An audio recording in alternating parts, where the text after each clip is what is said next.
Hoje nós temos um tema que é sobre o serviço dos anjos.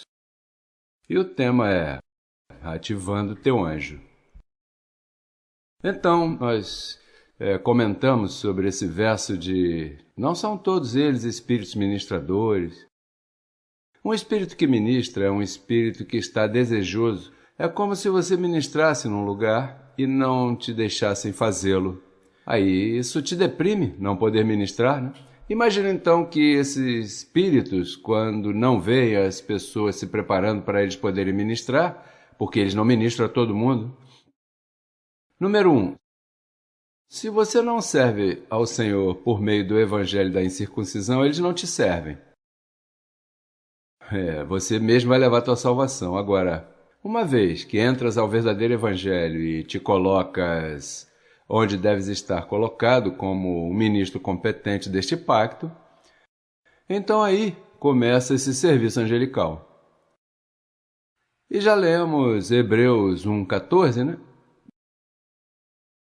Que diz, não são todos eles espíritos ministradores que estão postos para serviço aos herdeiros da salvação? Esse foi aí então um primeiro verso que eu creio que sempre ensinamos isso para mostrar o serviço angelical, mas há outros versos também. Por exemplo, gostaria de dar ênfase, os anjos trabalham fora de ti. Fora de ti. A tua mente trabalha para tuas necessidades físicas. Com a mente você confessa e ativa essa saúde e ativa células do teu corpo para ser curado. Agora, fora de ti, aí você não pode fazer nada. Aí tem os anjos a fazer serviço, protegendo, cuidando, evitando acidentes, uma proteção.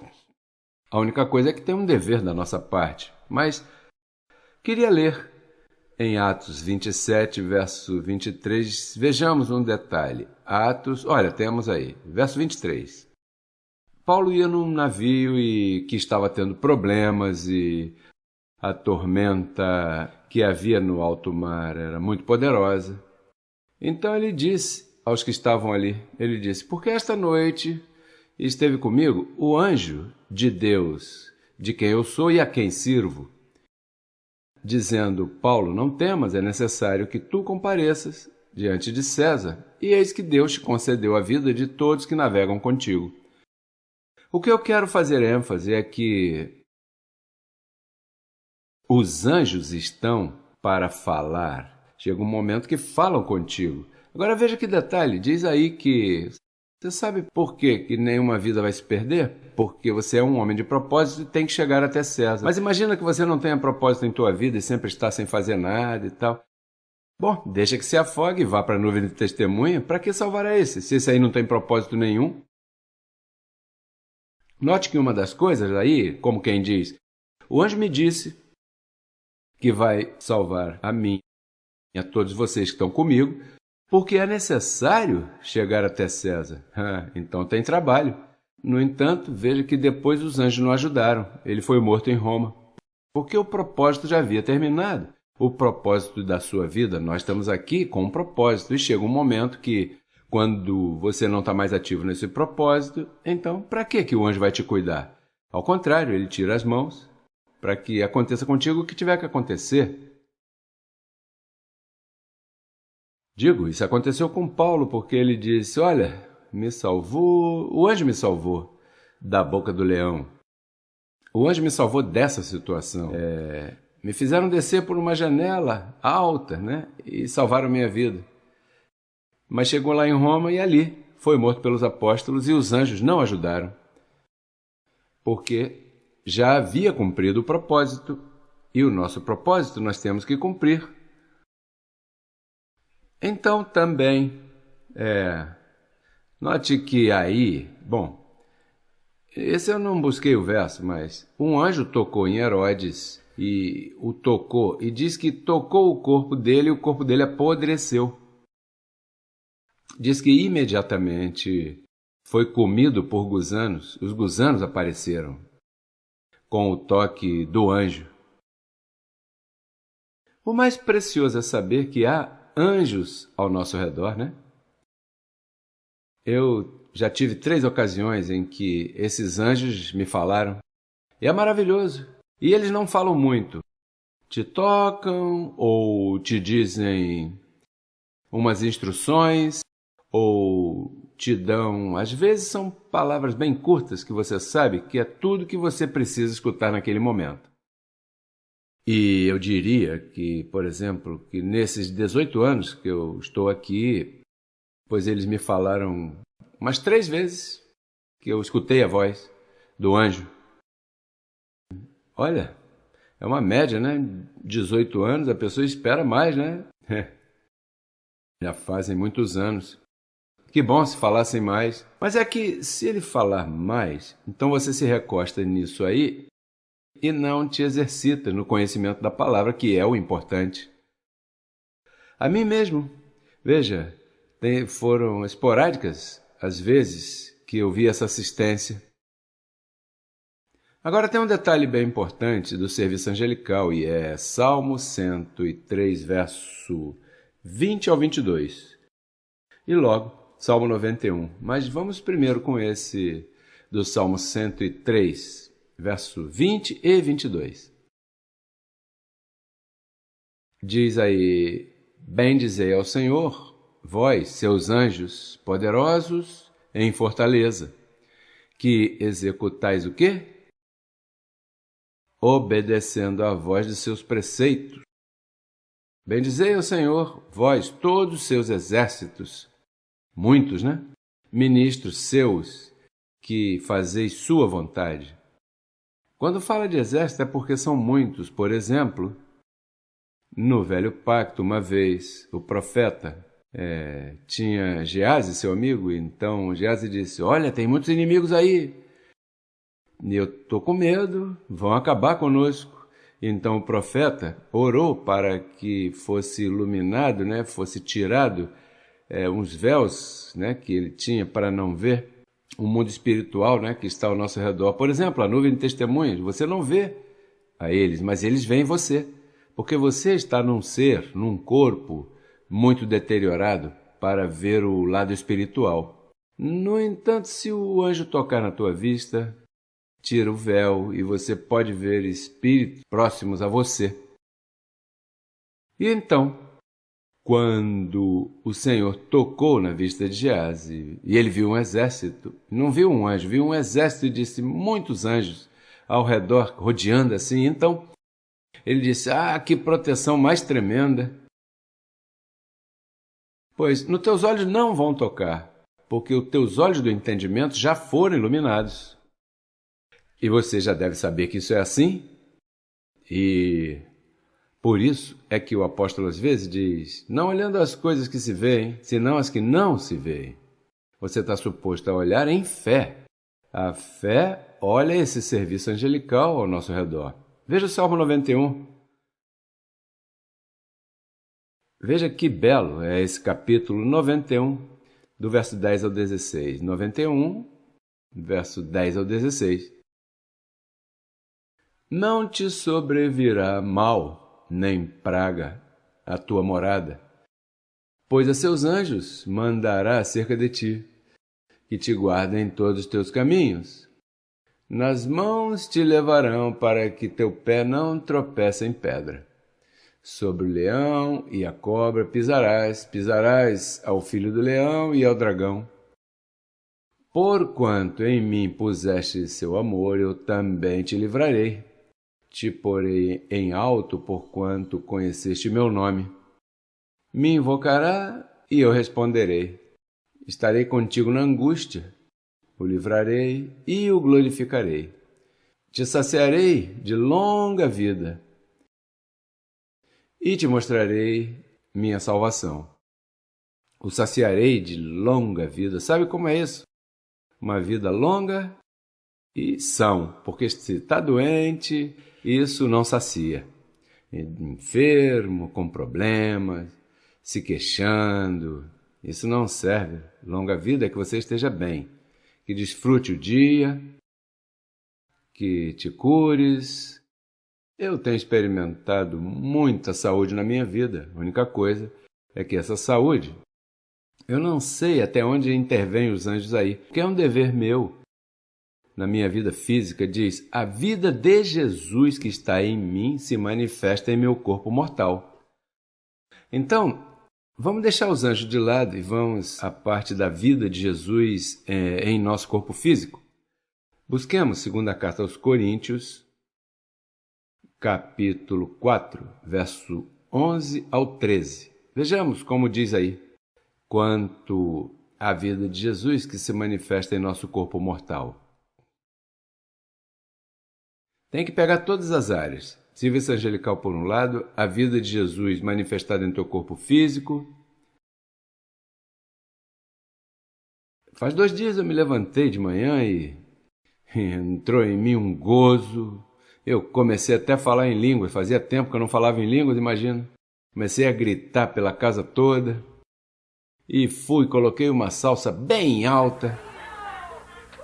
Aí, pá, tava toda a casa invadida já. E era que o Senhor, sabe? Olha, nessa idade que você tem, não te dói nem uma unha? O que está acontecendo? Olha, a mim já chegaram muitas enfermidades. E eu posso contar a você, porque há algumas que não se pode dizer, são bem pessoais. E ainda isso, né? Onde está aquilo? Diga-me onde está, porque eu tenho confessado. Então o que acontece é que, como eu já determinei que não vou mais ao hospital, eu já determinei isso, nem exame médico, nem nada. Eu não quero saber mais nada disso. Eu, pessoalmente, você não tem que fazer o mesmo, porque se a medida de fé tua não chegou aí, você pode até morrer. Mas eu, pessoalmente, eu não quero, eu amo os médicos, gosto de ter amigos médicos. Olha, Emílio é médico, eu vou lá e às vezes ele... Olha, isso é assim, assim. Então ele me dá seus conselhos sabiamente e, né, e identifica, um doutor em medicina, né, e sabe muito e às vezes vê os exames que me deram no passado, porque lê e diz, uau, isso estava aqui, isso tudo estava baixo.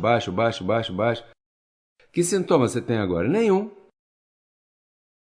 Ah, então estás curado completamente.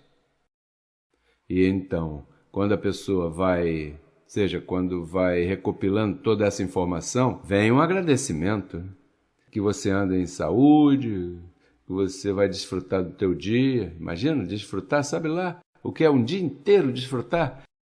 Planejado aí, desde pela manhã, teu cafezinho, tuas coisas, você se senta, desfruta o dia, se está chovendo também, se está sol também, tudo depende como o dia esteja. Você aceita como vier. E aí aplica teu conhecimento. Por isso é que nós somos pessoas bem diferentes dos demais. Temos 5 dedos iguais aos vizinhos. Temos boca, nariz, ouvido iguais aos vizinhos. Mas a nossa mente não é igual ao vizinho. O vizinho tem uma mente deteriorada, um entendimento que não está iluminado. Isso faz uma diferença tremenda. Você não está vendo que quando nós entendemos toda essa verdade, que o diabo está destruído, deixamos o demônio de lado, então o pecado não está, então o pecado está de lado também. Então o que resta é Papai Deus, é nosso amigo, que o que está é consolando, sabe? Com uma mente assim você não envelhece, com uma mente assim você não adoece, porque o material que você tem na mente... Olha, outro dia eu estava vendo um programa de televisão aí de um médico que pôs todo mundo a rir. Então ele disse, ok, riam, ha, e ria, e todo mundo rindo. Os músicos começaram a rir, todo mundo rindo aí, mas tente rir. Você sabe que tem gente que tem mau humor, então assim, e ele os colocou para rir. Tudo isso para dizer que ele tinha uma paciente que tinha câncer. E ela era uma mulher muito chateada, sempre estava se queixando, que tinha pouca vida. Sabe, essas pessoas que estão doentes começam sempre a tornar a vida dos demais impossíveis e a dela mesma. Mas com câncer, pois... Então o que aconteceu? Parece que essa paciente fez uma viagem e entrou num positivismo. E então começou a se alegrar por coisas que antes não se alegrava.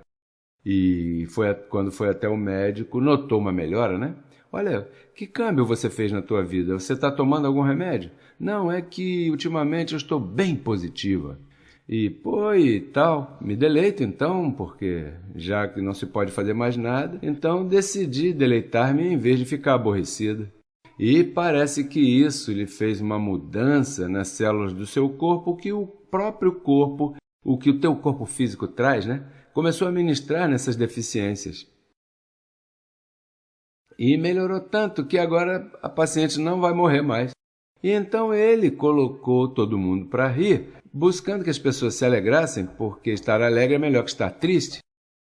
Você sabe que quando você está triste, sabe todas as energias que o teu rosto emprega, são milhões de energias que emprega para você ficar triste. E são muito menos quando estás alegre. Portanto, o corpo fica mais jovem, se queixa menos. E o corpo tem umas provisões. Lembra que nós somos criação dele. Então esse corpo vem com os nutrientes e umas provisões que o próprio corpo te cura. Então, quando você põe aí a confissão positiva do Evangelho da Graça, não de qualquer palavra. Por aí tem igrejas confessando a palavra, mas não curam. Estão chateados e atribulados, sempre estão brigando. Nós não. Nós somos um povo como jamais houve sobre a face da terra. E com esse conhecimento,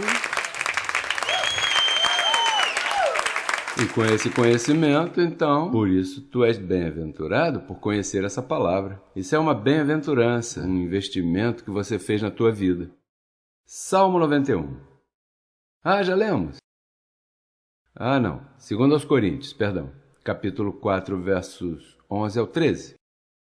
Porque diga nós, aplicá-lo para este tempo que vivemos, sempre estamos entregues à morte por causa de Jesus, para que também a vida de Jesus se manifeste em nossa carne. Olha, você está lendo isso? Você sabe lá o que é a vida de Jesus se manifestar na carne mortal? O que acontece se a vida de Jesus, que está em ti, mas se manifestar, né? É um passinho, já que está em ti. A ideia é como quando você tem um cão, você fica perturbando ele para ele latir. Pois a vida de Jesus está aí, você tem que motivar isso para que se manifeste, porque já que está aí, né? Diz que aquele que se une ao Senhor é um espírito com ele, quer dizer que você está bem pertinho de uma vida sobrenatural, bem próximo. O que impede são as tribulações do viver diário. A dúvida, a falta de informação, um sem número de coisas que te acontecem que você está a ponto de. E como que sim, quase não, se detém, ou há coisas que detêm as coisas na tua vida. O quê? Você é que sabe. Isso quem tem que responder é você. Né?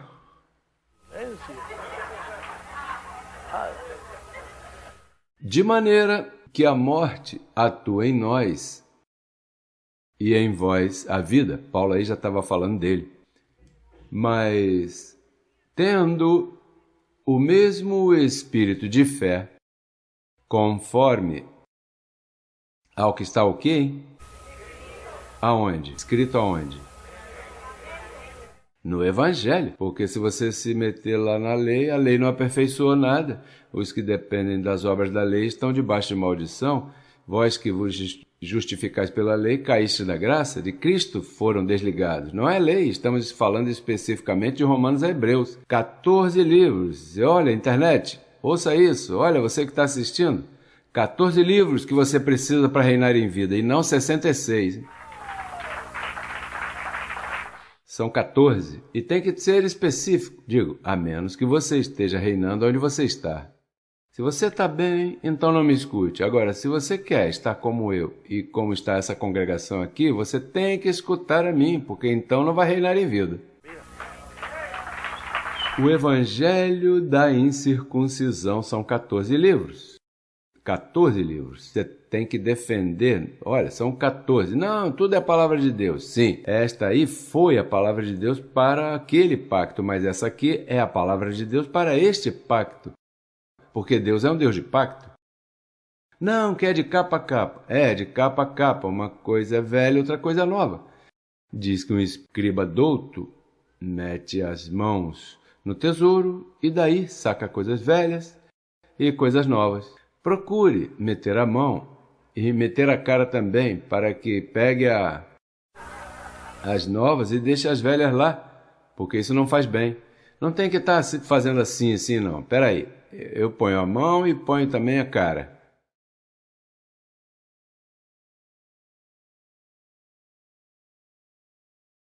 Tendo o mesmo espírito de fé, conforme ao que está escrito, as 14 epístolas de Paulo, para ser mais específico, criei, por isso confessei. Não, não é falar por falar, não. Criei, por isso que confessei. Nós também cremos, por isso também confessamos. Confessamos, falamos. Então, se você quer que a vida de Jesus se manifeste em teu corpo mortal, então você tem que ler, crer e confessar. Diga: 1. Crer, ler e confessar. Isso é uma ordem. Essa é a ciência que eu estou pregando pelo mundo inteiro. Se você não gosta, que fique como está. Parece que estão muito bem. Eles estão bem sem isso? Não. Eles dizem que nós somos falsos profetas, que aqui isso, aqui aquilo, mas nós vivemos bem.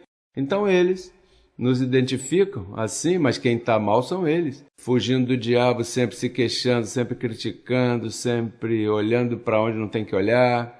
Essas igrejas lá, eu não vou nem recebendo $1.000 por hora. Porque isso não serve. Número 1, tem um evangelho que não é correto. Então, para quê que eu vou me vestir para ir numa igreja dessa? Me sentar e escutar um homem que saca coisas velhas do tesouro e as novas nem as vê. Parece que ele as escolhe fazendo assim, né? Parece até aquelas rifas, quando diz assim, meta a mão aí. Aí não tem nada seguro, aí não vai sair o teu número, não.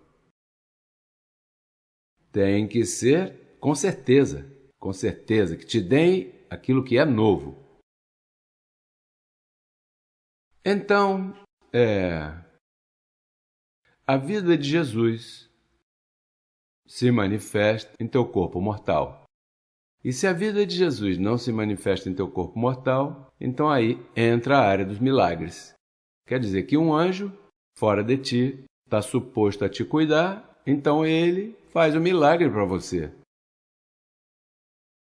Aí já não é a vida de Jesus, já é um milagre que o anjo veio e fez. Um milagre. Nesse caso, o anjo que tocou Herodes, que expirou com medo de gusanos, nesse caso, faz outra coisa na tua vida. Olha, uma vez me lembro que eu estava lá em São Pedro, naquele tempo, nós estávamos lá na Avenida Flagler, e então eu precisava de muito dinheiro. Eu estava começando o ministério e eu disse, vou falar com a igreja para dizer a eles o dinheiro que me faz falta, porque não podia passar daquela noite. Já não dava para mais nada, já o bolo já havia sido cortado em muitos pedacinhos e ainda estavam faltando muitos pedacinhos ainda. Então o que acontece? Eu comecei a pensar, já estava se recolhendo a semente, né, a siembra, e eu deveria ter mencionado algo. Não, vou fazer eu pessoalmente. Vou dizer à igreja o que eu preciso e já. Porque é que venci tudo. A rádio, isso, o aluguel ali, que era altíssimo, um sem número de coisas que eu estava deixando passar, mas chegou um momento em que faltavam já. Então, o que acontece é que eu estava assim, maquinando. Era algo bom, né? Para cobrir as coisas da igreja. E disse, bem, pois o que eu vou fazer é que quando terminar a oferta eu vou pregar e no final, para não pedir demais, né? Bom, entrou tanto, entreguem esse papel ao diácono e aí eu vou falar, e os que puderem me ajudar nesse caso, porque eu não posso fazer mais nada, né? Afinal, esse ministério é de todos, todos cooperamos e entre muitos a coisa é mais fácil. Olha, e quando eu estou planejando isso, de repente, puxam aqui o meu paletó, sabe? Puxaram assim. E eu disse, eu olhei, tinha umas senhoras atrás de mim. Ah, elas não vão se atrever a fazer isso. Isso seria uma falta de respeito, sabe? Olha, e elas estavam. Bom, eu olhei assim para ver se alguma delas ia rir. Não. E então, pois, continuei pensando aí. E de repente, puxaram aqui o outro lado. Mas forte, olha, e vão rasgar meu paletó assim. E então, dessa vez, eu fiquei olhando elas para ver se era uma piada ou algo assim, porque se eu ficasse olhando mais demoradamente, eu sabia que mais cedo ou mais tarde alguma delas ia começar a rir. Então eu olhei para elas assim, e quem puxou meu paletó? E elas